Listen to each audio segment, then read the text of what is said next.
ఇవి మామూలు ఎలుకలు కానే కావు. వీటి చేష్టలు ఊహకు కూడా అందవు. ఇప్పుడు మీరు చూస్తున్న చిత్రాల్లో కనిపిస్తున్న ఎలుకలను బీవర్లుగా పిలుస్తారు. అమెరికాతో పాటు యురేషియా ప్రాంతాల్లో అంటే ఉత్తరార్ధగోళంలో ఎక్కువగా నివసించే వీటి యవ్వారాలు అచ్చెరు అందిస్తాయి.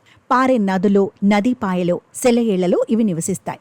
డోమ్ల ఆకృతిలో ఉండే వీటి ఇండ్లను నిర్మించుకోవడం కోసం తామే ఆ దారలో ఓ చోట మడుగులను ఏర్పాటు చేసుకుంటాయి.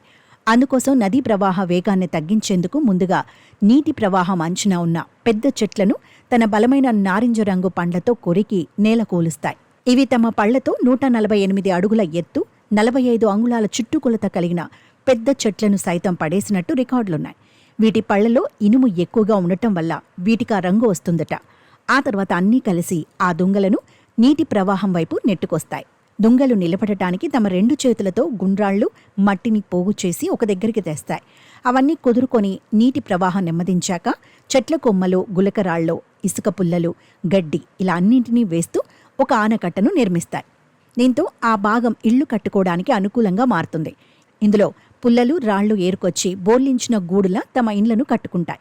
తినడానికి, ఉండటానికి, చలికాలం ఆహారం నిల్వ చేసుకునేందుకు వీలుగా విడివిడి భాగాలుగా నిర్మించుకుంటాయి.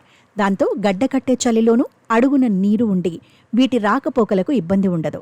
ఇవి ఇలా ఆనకట్ట కట్టడం వల్ల ఆ ప్రాంతంలో చేపలు, కప్పలు, పురుగులతో చక్కటి జీవావరణ వ్యవస్థ కూడా ఏర్పడుతుందట.